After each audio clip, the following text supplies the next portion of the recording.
true, and we're going to spot either the truth or the lie out Yeah, of we're going it. to spot the lie. Okay, spot the Which lie. is the Oh, lie? yeah, we're going to spot which one is the lie. So it's an opportunity to be creative. I mean, I know we might not really know each other very well, but it's an opportunity to be creative and also to just let other people peek a bit into our lives. So And more importantly, break the ice. I think yes. this is good. So this is like an icebreaker. So we are going to be starting. I'd like to ask for a volunteer. A volunteer to break the ice. To break the ice. And if there are no volunteers, we've got the mic. So Well, we're the we'll powerful put you on the people here spot. We have the mic, Yes. so we can put you on the spot. now. 2 truths and a lie. And then we spot the lie. Yes. Who wants to go before we use our veto power? Okay. Yes. Okay. Let's thank give you. it up to Reverend Doctor.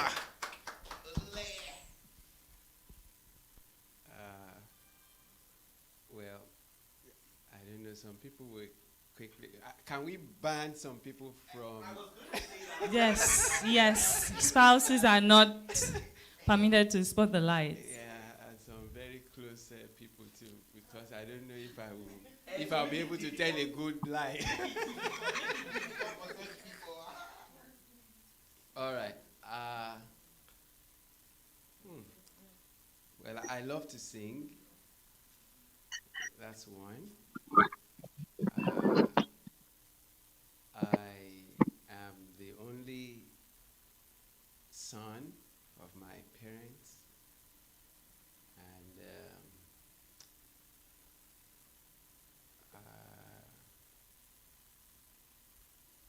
I'm trying to be very creative here. Okay, no, that would be too. Okay, I used to be in the military.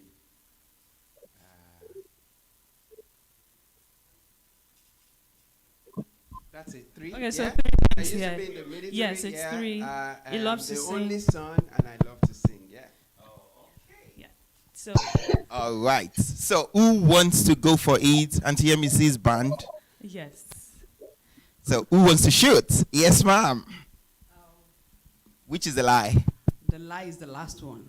Which is? I was once in the military. Well, sorry, I am in the military, not I was. Oh, I am in the military. I think that is the lie. I just want to, I don't know. Maybe his title gave him up. Okay, you want to try? Okay. At least I know this one, that is not the only son, Okay. so that's the lie. Okay. Who wants to go any other before we figure it out? We won't take too much of Okay. the time. I think I should just. Okay, what is it? I am in the military in Jesus' army. Oh, are you joking? so that's the lie or that's the Are truth? you in the Lord's Oh, that's the army? truth. So the lie is that what? So you are not the only son actually. Oh, but this Jesus Army one, that one was a fast one on us, sir. That's a good one. That's the creativity thing. Yeah. Okay, who wants to go next? Brother Dimola, you want to go? Good girl, go and finish it. Okay, let's see you do that. Okay, so I've got 2 brothers, I've got 2 sisters, I've been to 2 countries. You've got 2 brothers. 2 sisters, I've been to 2 countries. Okay, that's a serious one. Okay, let's The lie is that you've been to 2 countries. You've been to more than 2 countries. Anybody wants to try? Eh, Going? any other attempt? Going? Who else wants to try? You think so? And what is it? 2 countries seems to US, Nigeria alone is 2 now. You possibly have been somewhere else. All Oh, right. that's good. Okay. That's good. Ife, do you want to try Okay. now? Yeah, I. Let's put you on the spot. Okay. Okay. Okay. And as she's trying, you will be next, ma. Yes. I like. Okay. Okay, she's taking time Sorry, to I mean. to get ready. Okay. Okay, please let's ask somebody else. I'm so. Pastor, do you want to try? Or we should give you some time to.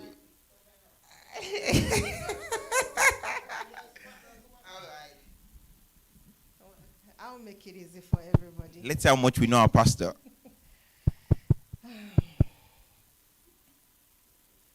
Ife, we are coming back to you. Okay. I don't like to cook. Okay. I said I'll make it easy for everybody. Okay, so that's the only part of it. Okay. So that can be part of it. Reset button. You're resetting. You're starting again. That's how easy to catch me live. Oh, Jesus.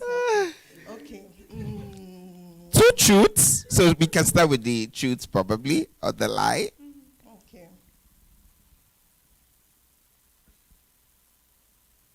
I work in the medical field. Don't get say the answer now.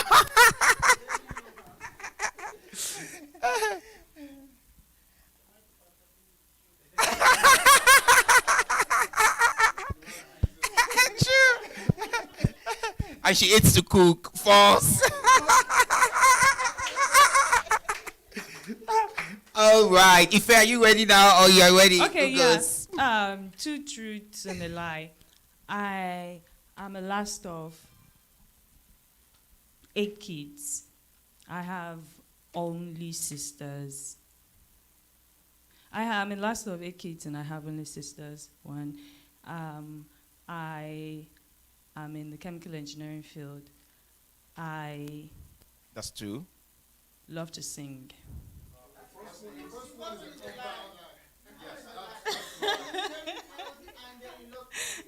Okay. Yeah, I think I made it easy. All these people don't know how to lie. They don't know how to lie.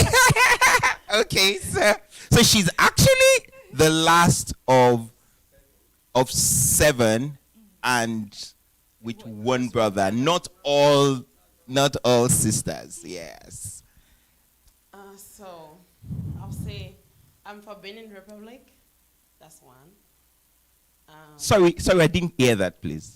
I am from Benin Republic. Oh, Benin Republic. Okay, the country. Yes. Okay. I have 4 kids. Okay. And I love outdoors.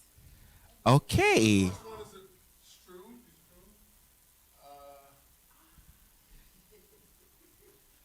I like this type. Africans don't like outdoors. That's a serious one. Okay, any other attempt? So the lie is that she doesn't like outdoors. Are you on that, or the 4 kids? Okay, 4 kids is a lie. She doesn't like outdoors. Any other attempt? Uncle K, you want to help us puncture?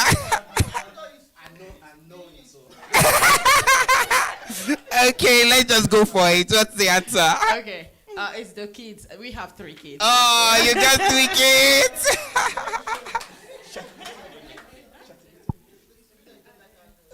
Okay. I do love outdoors. I love outdoors. I'm an outdoors girl. Yeah. Oh, so sorry. All right. Okay, it seems like we're enjoying this session, but there's a time to this. The plan is to be done with this whole session by 1:30. But that was a good one. Thank you. Let's put our hands together for all those who were part of it. We've got more games coming on. Oh, you want to? We've got more games coming on. Don't worry, man. Don't worry. There will be a whole lot more. Thank you so very much. Now we want to get started. 4 laws of love. Yes, that's the next item, and it's my pleasure, our pleasure, to have on the podium Reverend Dr. Mrs. Auntie Yemisi Oluleye. Let's put our hands together for her.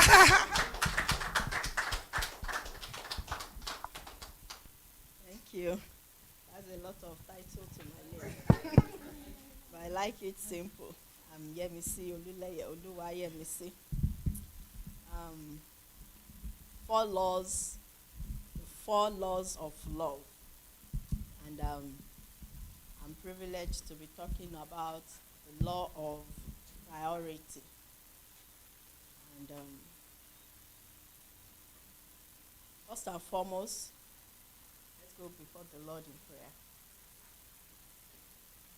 Our Heavenly Father, we thank you for this morning. We thank you because you have brought us all together to learn at your feet. Father, we pray, oh God, that you visit us afresh, oh God, this morning. As you open up the pages of your word to study and to learn from, we pray, oh God, that your Holy Spirit will minister to our hearts. Lord, you know us as individuals, you know us as couples, and you know our peculiarities. Father, we lift up ourselves unto you. Father, we pray, oh God, that you meet us, oh God, at the very point of our needs. Let us all in your presence today, oh God. Bless our home, refreshing us, Lord. In Jesus' name we pray. Amen. Amen. 4 laws of love. And the first one we'll be talking about is the law of purity. And priority. The law of priority. Marriage is very dear to the heart of God. I need to let you know that, and that is why we are here gathered today to refreshing ourselves, to service ourselves, our marriages in the presence of God. First of all, law of priority. Priority is a common word. But what does it actually mean? It's a condition of being regarded or treated as more important than anything. So that's what we are going to learn today. Part of what we are learning today, and we are starting from that. Let's open our Bibles to Genesis chapter 2, verse 24.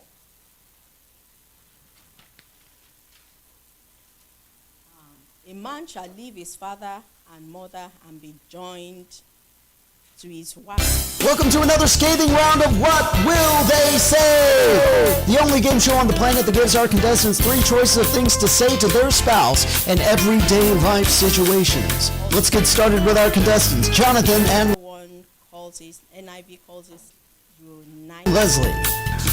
Come on home, we're going to be late. Christian Standard Bible calls it bond. A man shall leave his father and mother and cleave to his wife, and they shall become one flesh. Marriage is the first institution.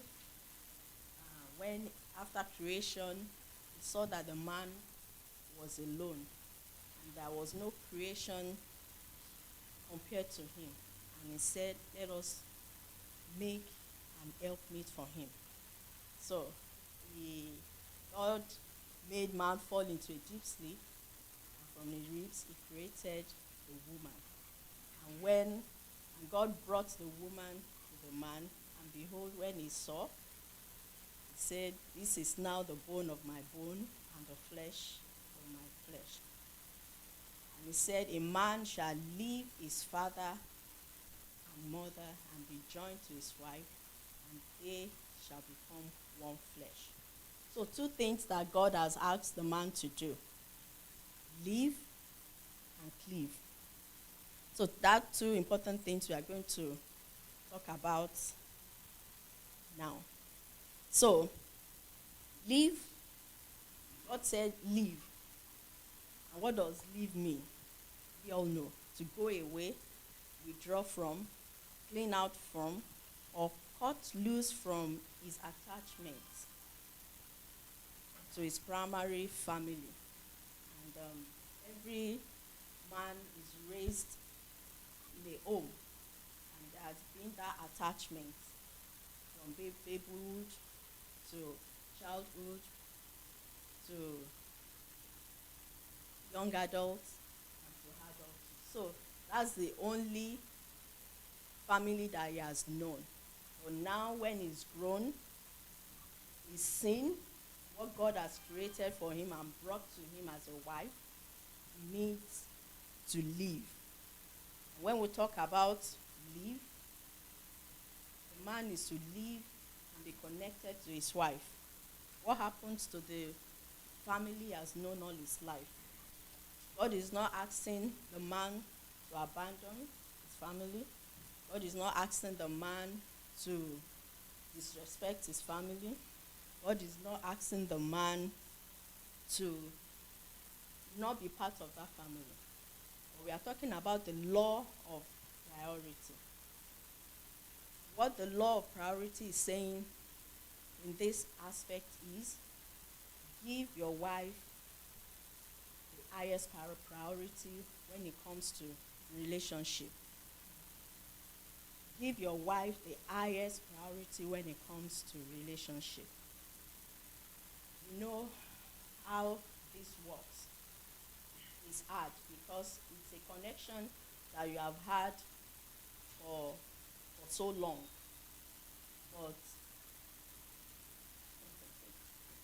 But you need to give your wife a priority when you are married. And there's a lot I want to say on this, but I'm already being given time. So when we talk about cleave, God is asking the man to bind together with his wife.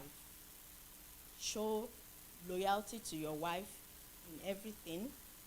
Show unwavering love to your wife in everything. Why? So that he can form a new entity. And that is in obedience to the word of God. So, when God commanded man to cleave to his wife, he's commanding him to zealously pursue her and energetically cling to her for the rest of his life. And he needs to do this in all aspects, in all areas of his life.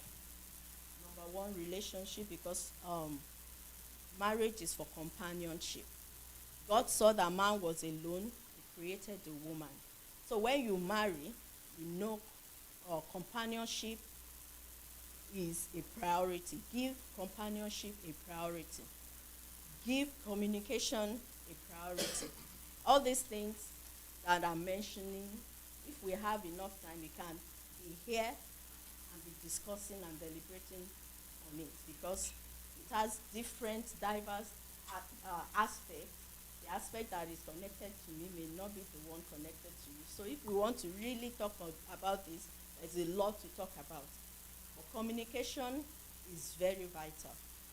When we have good communication, when we give our spouses priority when it comes to communication, when we, like the icebreaker that we just saw, their communication is kind of wrong, and it's going to be breeding something strong if not tackled correctly. Amos chapter 3 verse 3 says, "And two walk together unless they agree." If we don't agree on things, we cannot work together. We cannot progress. And that is why communication is very important. Communication is it's part of the way we make decisions in the house. What do we do with this? How do we spend money? How do we raise our children? What houses do we get? What cars do we get? Different things, different aspects that we need to communicate on. We need to get it right, and for us to be able to do this. When we talk about communication, it's a purposeful way for sharing ideas, feelings, and this is essential for mutual growth of the union. When there's communication breakdown, we are not moving ahead. We are stuck where the breakdown is. And that leads us to the way we settle conflicts.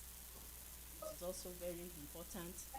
We need to take it as a priority that conflicts must be settled without lingering, because the more it lingers, it affects our emotion. Emotion on its own, it's a big issue. And this semester, in the course of reading some books, I saw emotions in a new aspect. And I know that it's deeper than what we can ever imagine it is. And it is this emotion that leads people to do things that they wouldn't have imagined they can do. And the heart is the seat of emotion. And I would say, as individuals, we need our hearts to be right with God.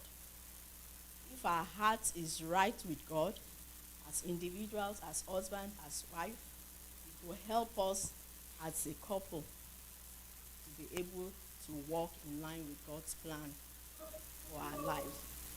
And another aspect that we should give priority is on the issue of money, also on the issue of intimacy.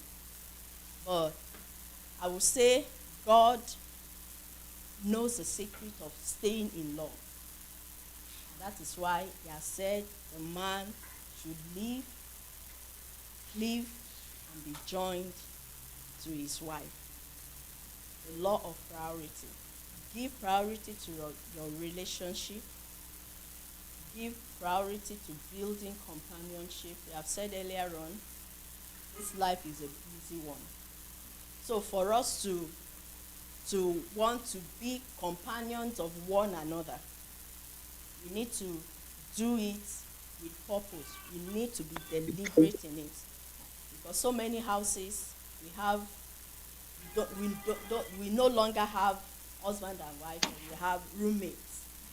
Because everyone is busy with their step, with their career, with everything, with work, with everything. We just come home, eat, sleep, the following morning, we are off. So we need to be deliberate in making ourselves companion. Then the law of priority. Put your spouse first in everything. You have to be deliberate with this. Our parents are important, but let everyone know their position. Set boundaries. Even with outside relationship, your friends, set boundaries. I'm very protective of my husband. If you respect me, if you respect my husband, you respect me. If you treat him well, you treat me well. My siblings knows that. My mom knows that. And I appreciate every one of them for the understanding. And in closing, my time is up. I so much to talk about this 10 minutes. It's more. I want to challenge us. I want to encourage us. Let's give our spouses due respect. I used to say, this I would say in Yoruba,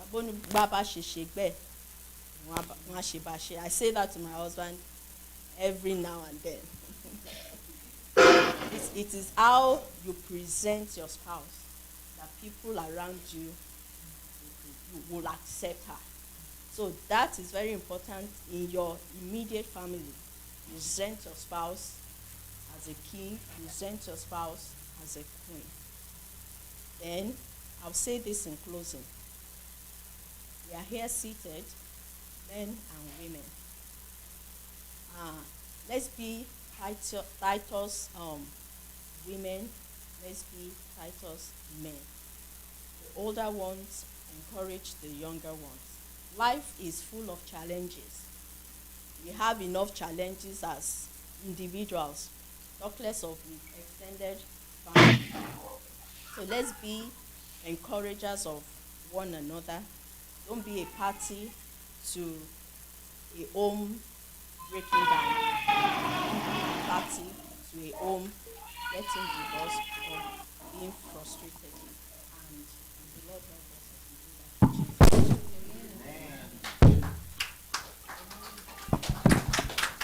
we do that. Thank you so very much, Ma. The summary was that scripture, leave and cleave. You are deprioritizing some group and then you're prioritizing the other one. Leave and cleave. I have that in my notes. I also want to encourage us to take down more questions. There'll be a Q&A after the next session. And so get your questions ready. It's my pleasure to welcome our next speaker. Reverend Doctor, for real now. You know, the other one is still going to be next year. Be fully. But this one, Reverend Dr. Oluleye. Yeah, welcome, sir. Okay, that's mine now. Thank you, sir. Well, thank you so much. And usually I always say this, that I don't so much fancy the doctor when I'm in church. It's more of academics, and there's nothing impressive about that. But I am who I am by the grace of God. One other disclaimer I also want to give. We have 10 minutes. Unfortunately, I don't talk so much, you know. So I may not even use the 10 minutes, right? I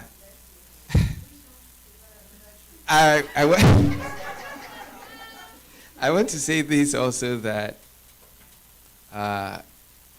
whatever you hear this morning, it's not because people standing up here are perfect.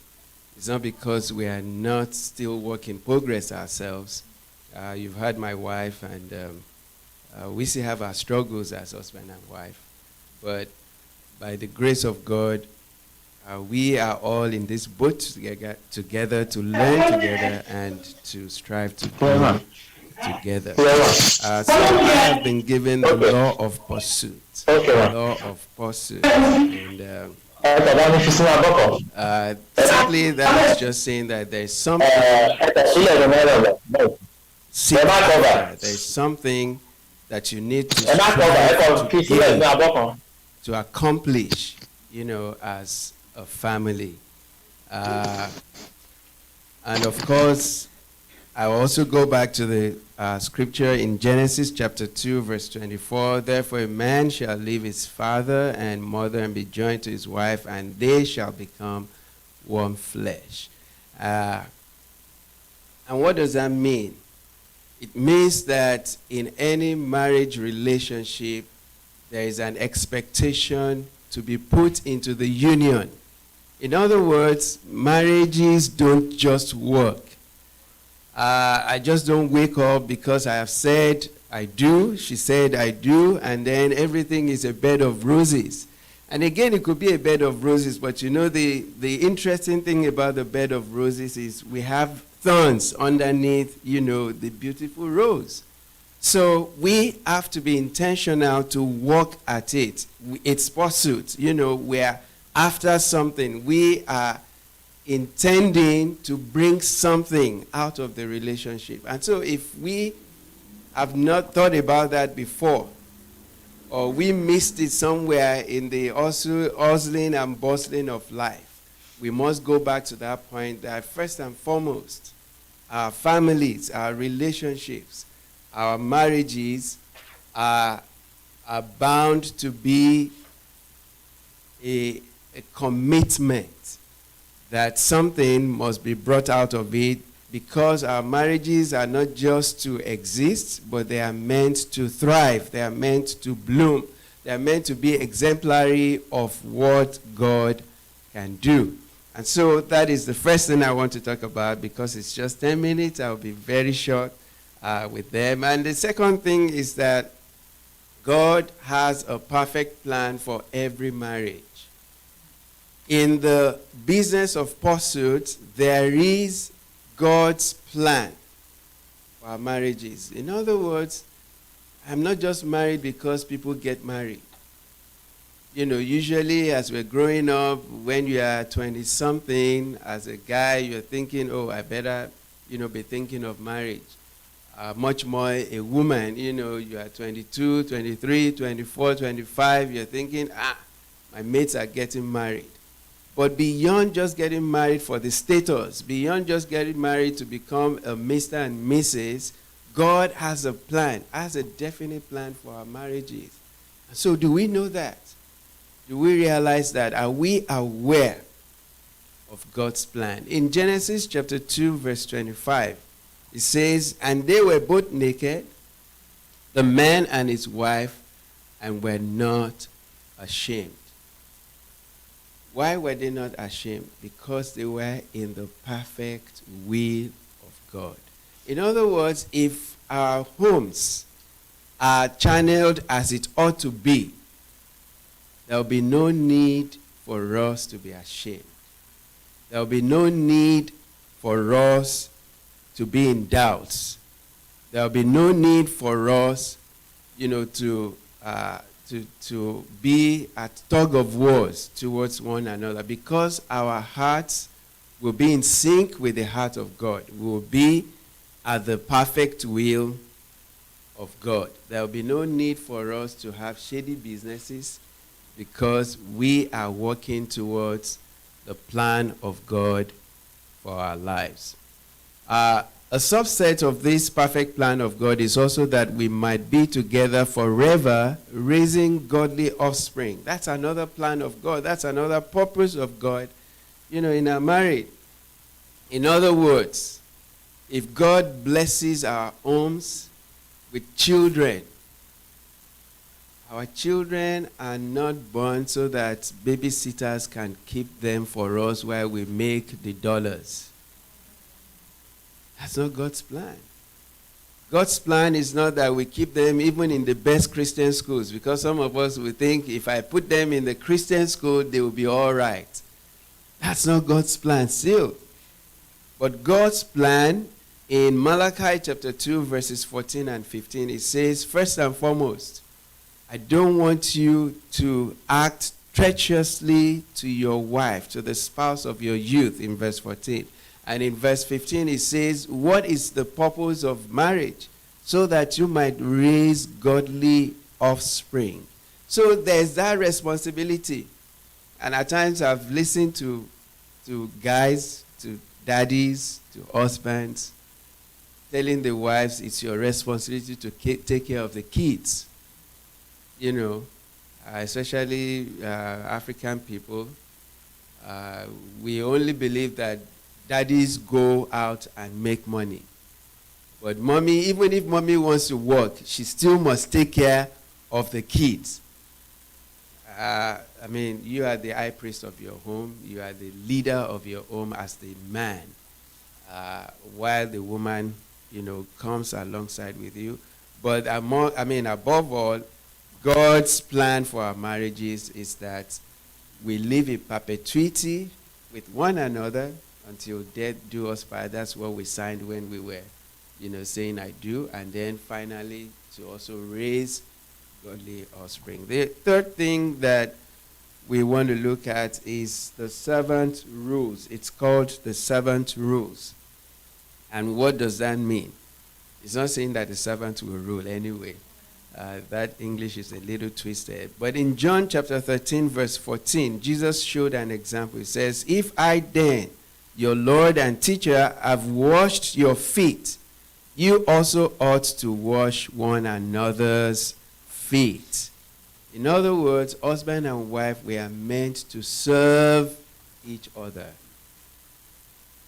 Again, probably because of, some upside down, development of some of our cultures and tradition.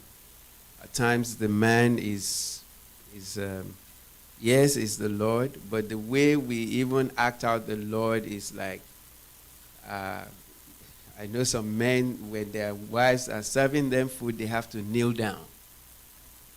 That's to show that you really respect me. And after they are finished eating, the wife must come and pack the plates. You know, in as much as that might look interesting and it's okay, if she wants to do it willingly, why not? But do we demand that? So the husband and the wife are supposed to serve one another. And I'm talking to men especially. We also can serve. There are ways we can serve our wives. And God expects us to have that attitude of servant leadership. Everyone. Jesus emptied himself of all his glory first and foremost and came down so that he can redeem us to himself, to his Father. And he's giving us that example in everything that we do. And so he did this to his disciples. He washed their feet. And he's saying, if I do this to you, then you do that to others. And he's saying the same thing even in our marriage relationships, that we must go and serve one another. Now I'll quickly mention this. There's a universal assumption of the 4 basic needs for a man and a woman. So if you want to serve me, at least you need to know what my needs are. You need to know areas where you could help me, and also the woman. So I'll just, run this quickly. For the man needs honor and respect. Every man wants to be honored and respected. Even if they are not saying it, they want it. I want to be honored. I want to feel like a man without telling you I am the man. Because by the time I start telling you I am the man, something is wrong. So don't let me say that. Give it to me. Then number 2, sex. Men, whether you like it or not, are interested in that. Well, I won't tell so much stories because I told you I don't talk too much, right? Friendship with his wife, that's the third thing. He wants to be a friend with his wife. And friendship from the man's perspective is different from the woman's perspective anyway. Maybe when we have more time, we can elaborate. And lastly, domestic support. The guy wants the woman to give as much domestic support to him as possible. Men could be a wreck when it comes to taking care of the home. You hear stories of maybe men that usually their wives don't travel, but once in a while they travel away from home for just a week or so, and then they are not eating because they don't know how to cook or, even operate the microwave, as simple as that is. Or they don't even know where she placed the soup in the freezer. And then they are asking, which freezer? I can't find it. Several times I've looked for things that they are right there, but I can't find it. So they need that kind of support. And for women, my time is up, but I'll rush through this. Women want security. Anytime, any day. They want to be sure this guy will take care of me. They want to be sure that the future is secure. At times, I wonder the way my wife worries about certain things, concerning the home. And I feel like I am irresponsible because it's like I'm not talking about it. But that's the way women, see pictures of things. They want open and honest relationship. Of course, again, we've had times that we have talked about. I remember one incident, something happened and my wife said, "You are lying to me." And I said, "No, I didn't lie. I just didn't tell you the whole truth."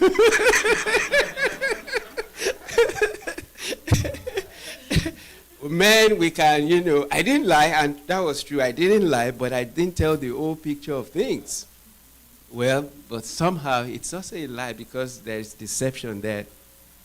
So women want you to be honest and open with them as much as possible. They want soft, non-sexual affection. It took a while before I could understand that, because men, it's always the action part. For women, not necessarily. You know, and I'll tell this funny story too. There was one night, my wife, well, she always reports me if she has the opportunity. I sleep late and she wants to go to bed, but I'm not ready to go to bed because I don't sleep at the time she sleeps. Anyway, so this particular night, she said, oh, come to bed, come to bed. And it was really cold, you know, it's been cold lately. And she said, come take some warmth, you know. I said, oh, really? So I was ready and I quickly rushed to bed that day. And the next moment I was trying to explore and she said, I just said come for warmth. I didn't say come. I said, how can I get warm if I don't? You know, we were talking and thinking about two different things. Soft, non-sexual affection, they want that anytime, any day. But we always want to go the extra mile. And of course, lastly, they want leadership. I have a couple that I deal with back home every now and then. The wife is always complaining. He won't take any leadership position. He's always waiting for me to tell my opinion, to give a leading, and I don't want to do that. He's the man. So women want leadership. And lastly, married on purpose. There's a purpose for being married. This is also similar to God's plan. If you think you are just married to fill the status quo, then we are getting it wrong. There's a purpose in our marriages. And this must be intentional. In Genesis chapter 2, verse 18 and 23, we see God even bringing out the purpose. Thank you, Brother Laulu. And the Lord said in verse 18, it is not good that man should be alone. And why, or what did God do? What's the solution to that? He says, I will make him a helper comparable to him. So God saw the purpose and brought about a solution to that. And then finally in verse 23, Adam himself, woke up and he said, this is now bone of my bones and flesh of my flesh. She shall be called woman because she was taken out of man. There was a purpose for the woman being taken out of the man. Our marriages are not just for social status, but God has a purpose. And so we need to have a vision. We need to have a destination for our home. People must be able to, put down our homes as a place for certain things. Maybe it's a place, if you go to that family, you will, their atmosphere will just lift your body. Things like that. We must have that we speak for, that our families speak for, so that when people see us or when they get in contact with us, they will easily connect with that, which is the purpose of our homes. I pray the Lord will help us as we pursue His will concerning our homes. Thank you so much. And I thank you so very much.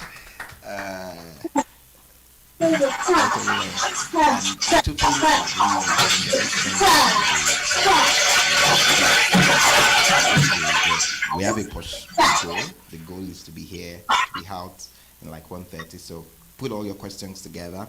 We have an opportunity for a question for Q&A now. So it's going to be Q&A. All of the issues that Q&A for the first session. All right.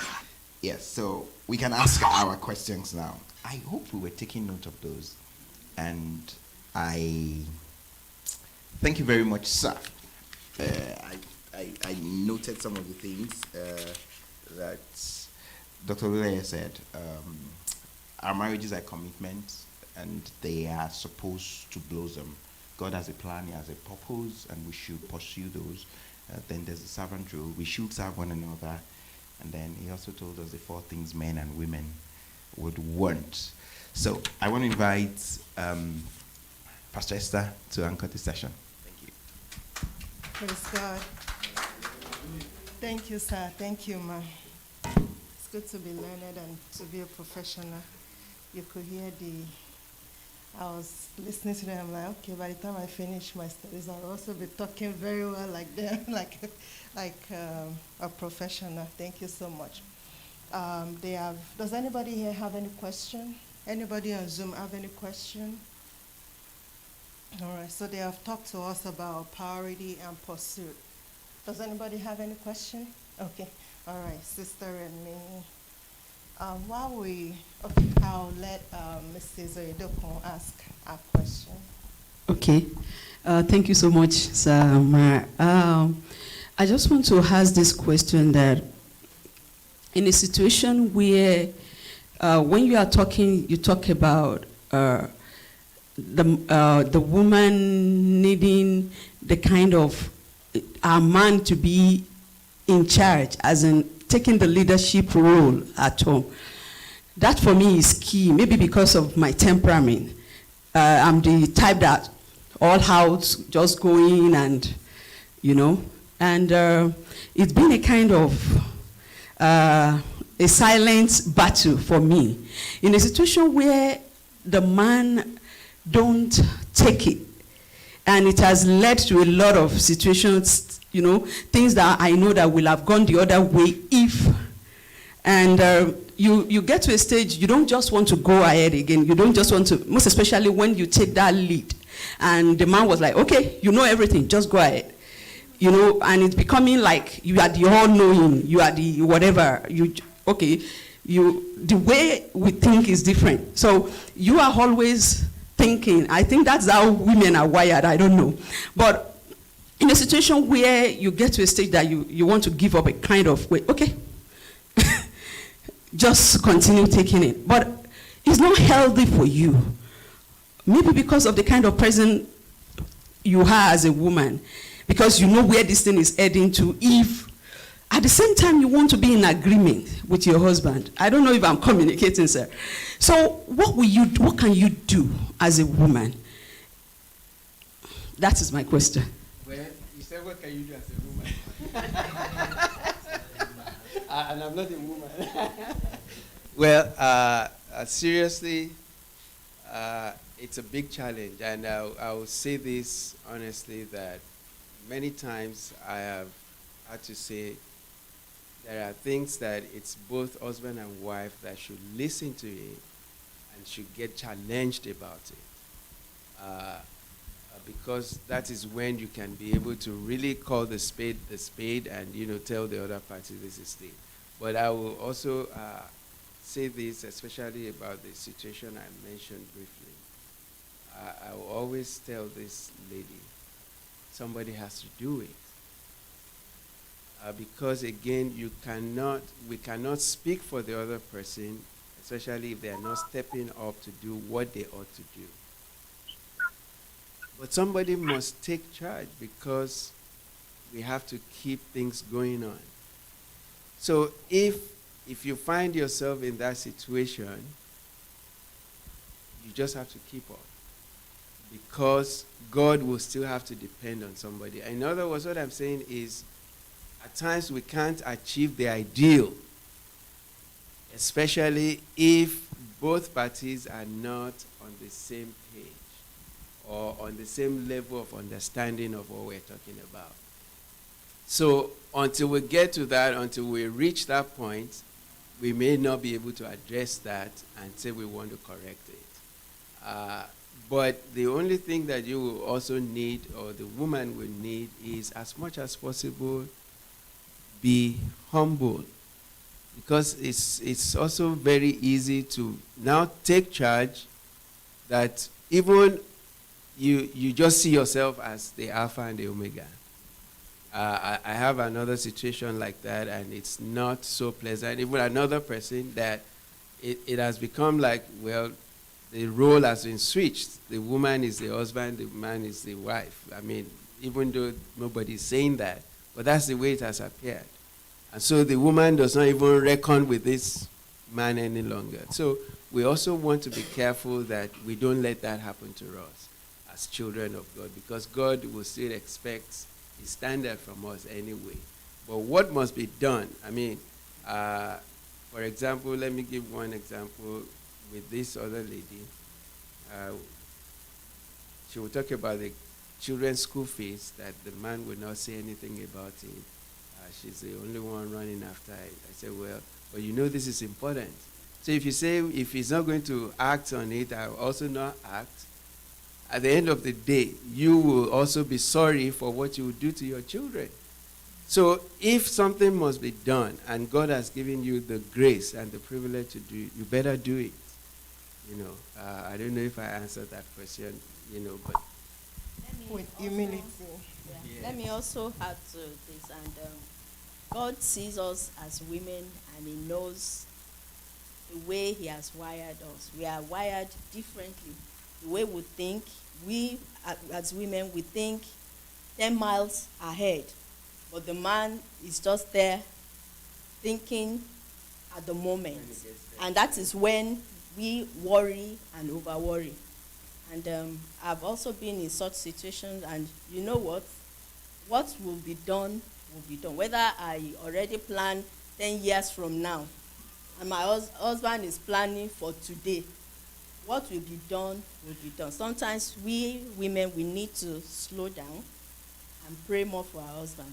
Sometimes they need a little pushing. Give them the push. Sit down and relax and watch and pray for them. my wife really knows how to push. I can tell you, because if she doesn't push me many times, I don't move until I feel I am ready to move. All right, so there is nothing bad in pushing. Yeah, but don't push me until I fall.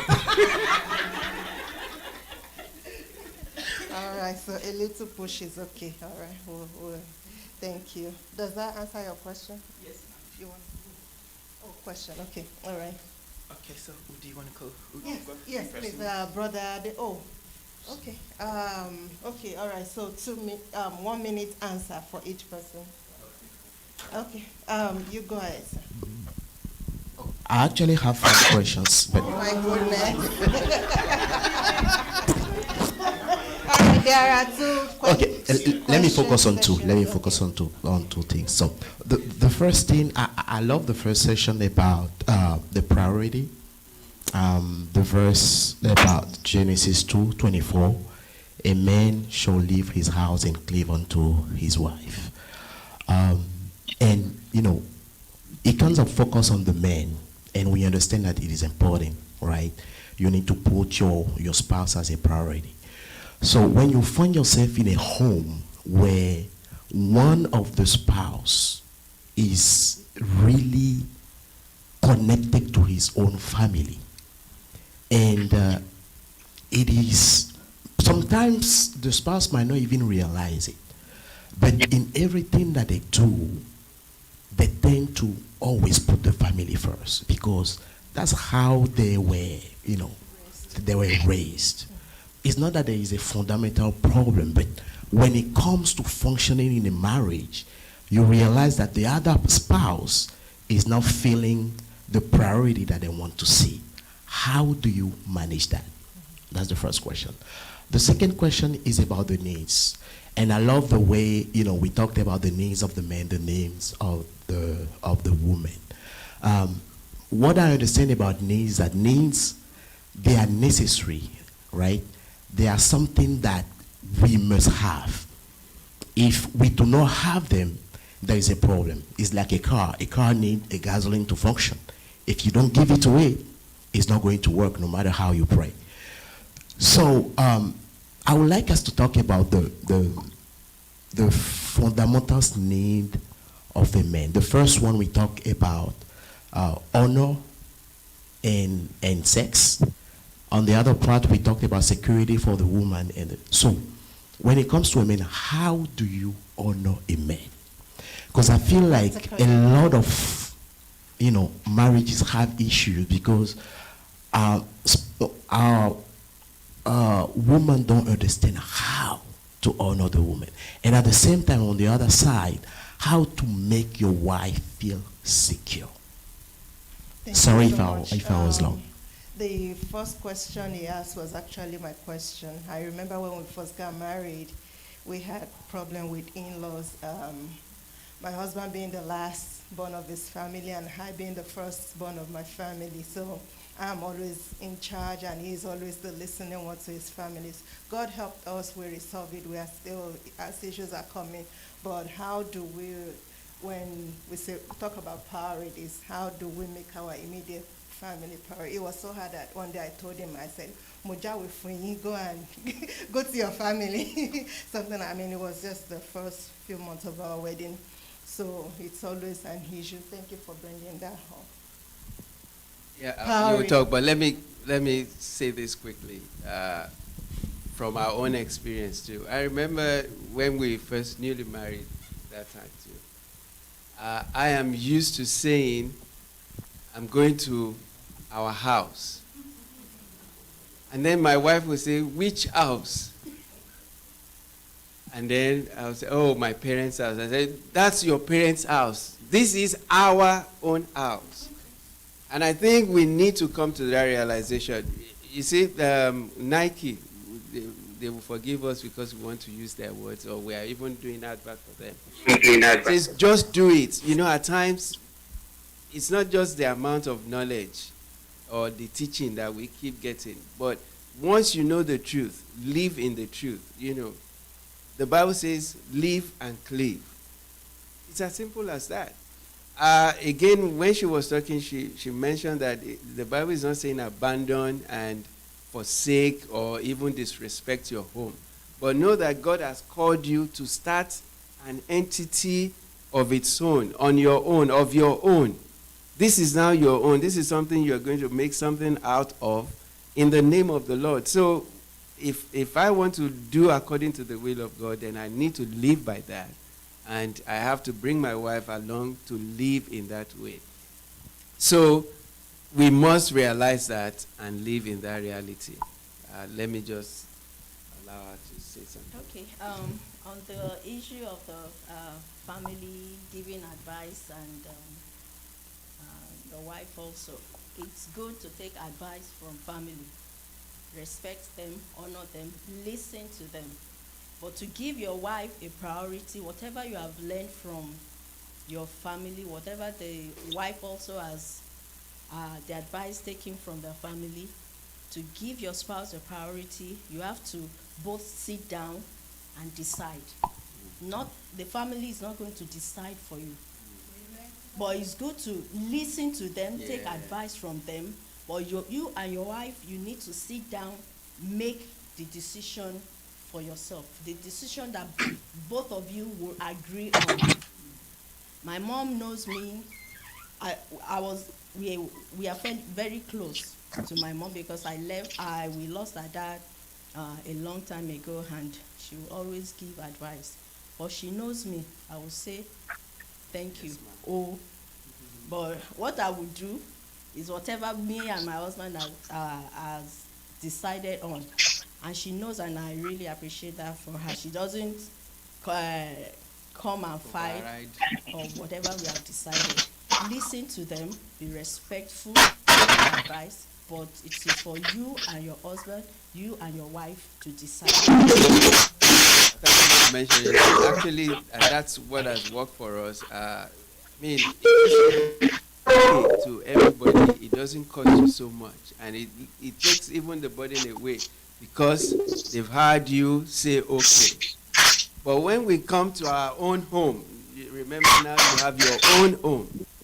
What suits our own home? Is this going to work out for us? Is this what we need for now?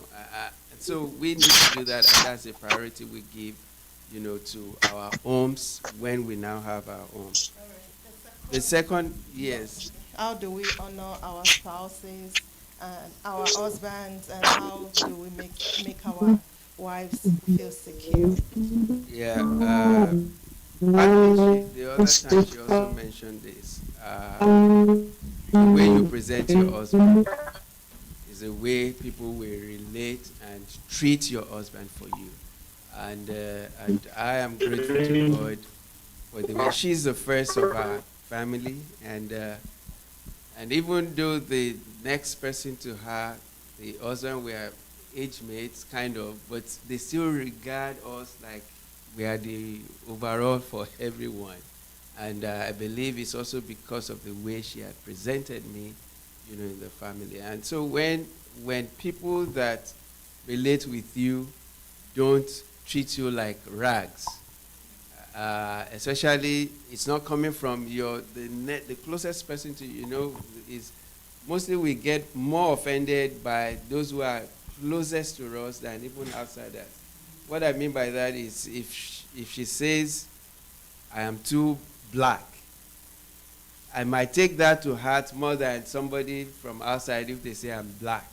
Well, that's your opinion. But if my wife tells me I'm black, then I may find problem with that. So the way the person closest to me, and that is my wife, the way she treats me, or maybe I'm not answering, but how does she honor? Yeah, by the words of her mouth, even the way she responds, to my needs, shows how much she honors me.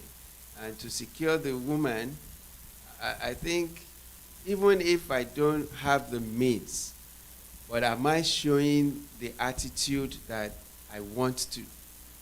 For example, maybe let's talk about school fees again. Yes, our children need so amount, for school fees. Probably I could only afford 30% of that.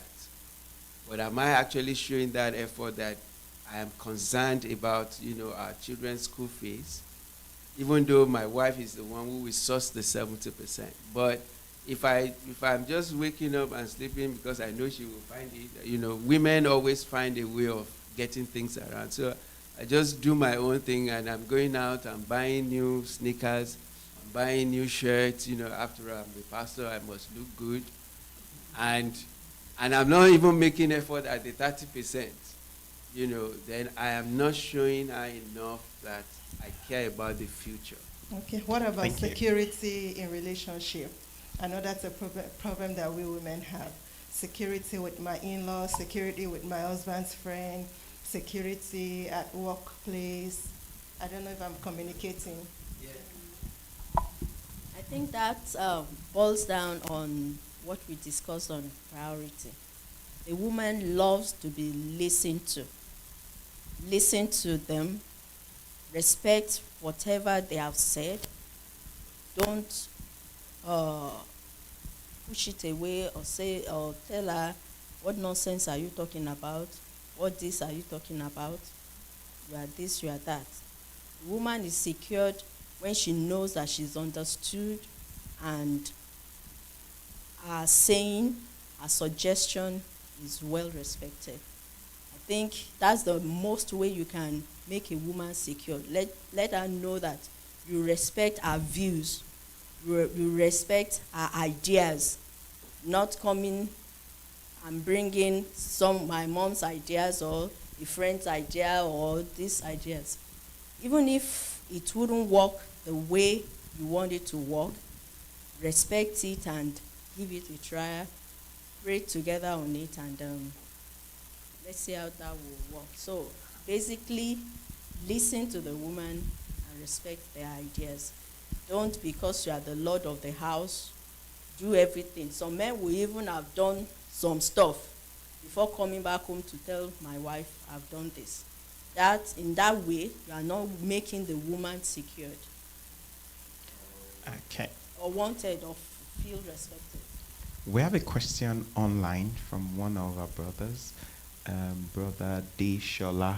Are you still there? Yes, I am. Can we hear him? Can you hear me? Oh, okay, yeah. Okay, nice to be here. I would like to quickly say good to see my brother, Reverend Dr. Leye. I'm his younger brother. So, yes, I'm showing my support all the way from UK. Nice to have you here, sir. And Ma. All right, so, okay, one of the questions was answered earlier. I'm still going to refer back to the person that talked about. Sorry, Broshola, can you turn on your camera? Yeah, can you hear me? Yes, we can. But let's see your face. We can see your face. Okay, good. You had it on before. Oh, sorry, I was on before earlier. Yes. Okay, okay, so I'm back. Thank you. Yes. Okay, good. So the question goes back to talking about how to not cut off from family, but how to know that your family, where you're coming from, is not the same as our family. Just as it was explained earlier. I think I want Mommy Marvelous to please talk about that. It was only Broski that said something on that. So probably just want her to also talk about it. Then concerning having to leave the responsibilities of making a switch about who takes the lead. And probably seeing that, okay, maybe what the man is supposed to do is the female, is the lady or is the wife that is going about it. I would like Mommy Marvelous to please also do more elaboration on that. Then quickly, I'm just going to say that sometimes when it comes to leading, at some point, when you feel someone is taking a lead, there could be some emotional intelligence about it as well, whereby yes, you might just feel this person is better off in handling things, and you just need to also allow the person to do it. Going back to the question someone asked about the woman having to do things and all that, yeah, it is not a sign of weakness. Sometimes you probably just know that this person can handle it well, and you are giving your consent to say that, okay, go ahead and do this. But going back to the part of the honor that was mentioned earlier on, has to do with the way the person is also handling it.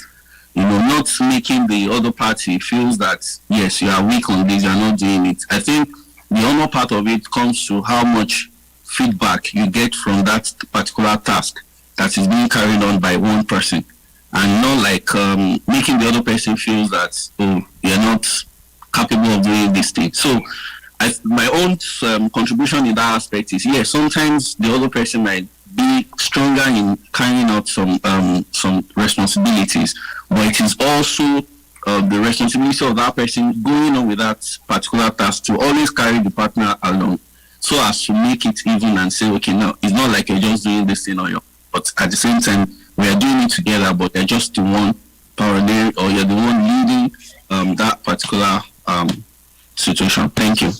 Thank you so much. All right, thank you so much for the question. And I think the two aspects you asked, we discussed on it earlier on, and I remember I said when you're relating with your family, it's good to listen to them.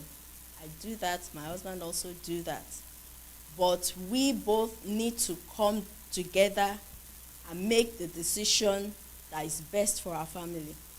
Taking advice from mom, dad, our siblings, it's very okay. I do that. I listen to them. Whatever they have to say, I listen to them, and I say thank you. But I'll still sit down with my husband and make the decision that best suits the situation we are trying to handle. And what's the other one? Okay, when it comes to making decisions in the house, you say when someone is good for it and keeps doing it. And now that's good, but the man in the house needs to be the man in the house. The women can keep doing things, and it will get to a time they'll get overwhelmed. Because that's not their duty. They will get overwhelmed. So even if you have your wife always doing stuff, you need also to rise to do it, especially when it comes to the area of leadership in the house. The woman is the support, helpmate. Don't make her the leader in the home. When it gets to that point, and I will say this, sometimes it gets into the edge, and this leads to trouble. So men need to be the lead in the house and let the woman do her duty of support. Yeah, All because right, sorry. We want to leave here by 1:30. Okay. I want to say, yeah, probably because we are limited. So we can. Let's go. Let's keep going. Then. Because we are kind of limited, by time. What you're saying is having responsibility is different from taking the leadership role. If I'm the CEO of a company, I delegate things for people to do. If I know you are capable of doing this, but I am still the last buck, I still call the shots. So this is what we're talking about. For example, in our own home, my wife knows more about money than I do. And I'm not ashamed to say that we've been burnt, about that earlier in our lives. I can spend any money as long as it is money. And after spending, when we have a genuine need, then there will be trouble. And of course, to me too, I believe they are genuine. Not that I'm not frivolous in spending. Not that I'm not even flashy. I don't do all of such things. But I can spend money. That's just it. And so we had troubles with that, because when there are crucial things to be done with money, and she's talking about it, I said, "Oh, I spend the money. There's no money there." And then she, "What do you mean? What do you mean there's no money?" "There's no money. I use it for this, I use it for that," and so on and so forth. And we discovered that we are not going anywhere with that. And so we readjusted. And so she makes many of monetary decisions. And of course, together, we do that together. I ask her opinion because I know she can manage that more than I am. But that does not mean that she's the head of the home. So there are situations, yes, this person is competent in this area, let her take control of that. But because I am saying take control, not because I feel and I'm not doing anything, that's why she's taking it up. No. It's because I am the one saying take it off. I think that should answer that anyway. All right, we have another question session. Later. Is it a question or a contribution? Okay, well, there will be time after the old format thing. We can get together and talk more. But we still have 2 questions. Should we push that out? Question. All right. Ladies first. Oh. Thank you very much, sir. But some people say ladies first after men. Go. Thank you very much, sir. Thank you very much, ma'am. So when you were speaking, you mentioned something about friendship being a need of men. But then you went on to say that friendship, how it's defined between men and women, is different. I know you said we didn't have time, but can you just a little bit, just elaborate on it? Okay. Well, when I said that, men, our friendship is very simple. You just want a body that you share together, you talk together, and it may not even be anything deep, but there's somebody there, and then you share some passion together. Maybe we both watch football, and we can talk about that, or we go out and do all of that. But most times, women, and I don't want to be offensive by saying this, but the friendship of a woman is kind of consuming, because they want your all. Yeah. And I get that. Yes, that is right anyway. I mean, we should give our spouses that kind of friendship. That's what we need to. But what I'm saying, in other words, is that at times men are not actually asking for all of that. It's not that the do or die kind of friendship, or can't you see I'm talking to you, and things like that. It's just simple. I just want somebody to sit by me. We sit down, maybe 1 hour game, we watch it together, we make, little comments here and there, and so on and so forth. So at least be that way. But don't bog me down with your own issues now, even when we are sitting down, together. I hope I'm speaking for men anyway. So that's what I mean by the friendship. It's not necessarily the deep friendship women, seek for, but at least somebody that I can, bounce off things off and without having to take me deeper into whatever it says. You know, so. If I may, I think the woman needs more emotional friendship. Like I was expressing friendship analysis to my husband a few days ago, and the next thing he will say is, "You think so much about everything." Oh, Jesus, okay, let's just talk about something else. So the woman needs that kind of emotional, emotional friendship. But men, surface is good for them. Yeah. But we women, we need somebody we can trust, rely. And that's why we all should keep, working at the different aspects of our, relationship. We are always work in progress, That's right. All right, Brad. Okay. So now that we know that we have different expectations of friendship, and we need friendship to lubricate this our marriage, how do we now cope with it? Because my husband can sit here with another man and they will gist, and sometimes they just sit and they're both pressing their phones, and they had a wonderful time. And I'm wondering, I'm asking him, how would you sit with somebody you're not gisting? Are you supposed to be gisting, But he's like, we're okay. And I talked to the guy, and he's like, we're friends, that's how we do our own. But with my friends, my phone is off, we're gisting, I'm looking into their eyes, and we know everything. But and so when we're talking, I'm always wondering, why put your phone down? Pay full attention to me. You're not listening. He's like, I'm hearing everything you're saying, and then the next day he will tell me what I said. But I felt like I wasn't getting that. So then, how do we navigate this without fighting and quarreling? We have to understand our differences. That's one. And then number two, one of the things we also talked about is that marriage is intentional, and it's work. It's hard work. So if I'm not meeting up with my wife's demands, then, onus is on me to keep working at it.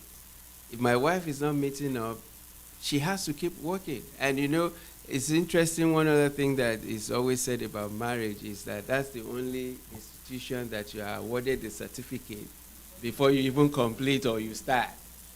And you don't graduate unless someone dies. If we want to live as Christian couples, I'm not chicken out. I won't leave just because of one thing or the other, but I want to keep the marriage. And if I have to keep the marriage, I have to keep working at the marriage.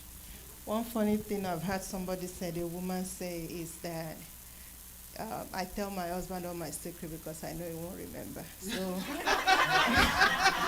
So once, like, just understand the dynamics. And sorry, Pastor, but the fact that he doesn't remember does not mean he doesn't care about you that much. Because at times the woman will say that, because you don't care. But that's not the truth. So, and they fight over that, That's true. So once we understand the dynamics, like when I was expressing something deep about a relationship, and my husband said, "You think so much about it." I just switched the topic. Okay, that's who they are. Next time we'll come to talk about it, and maybe we'll make progress. But at that point, I know, okay, this is the end road for this discussion. Let's just move on. So, but we still get along. All right, last question for this session.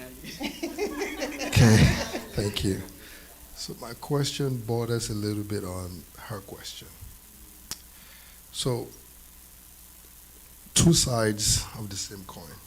So number one, how do you balance between expectations and priorities?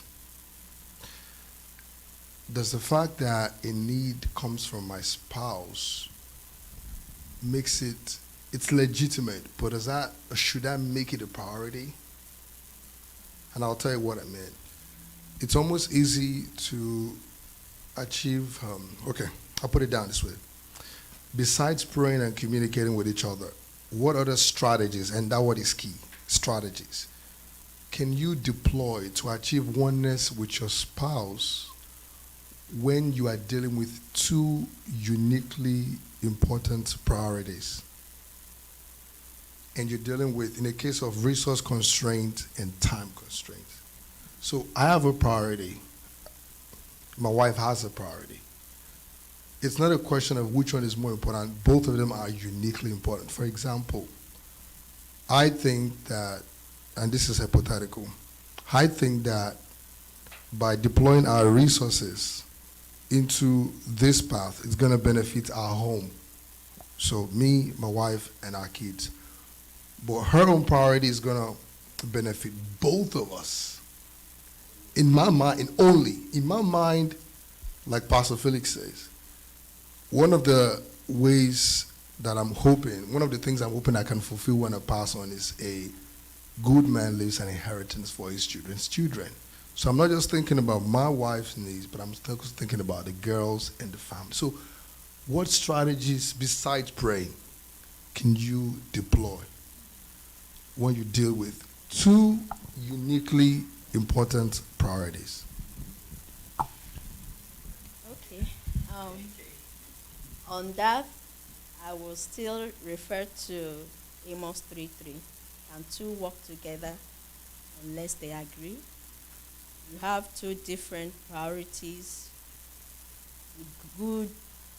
two different good purposes, but to make to agree on which one goes first, you need to sit down and count your gains and losses on it and agree on it.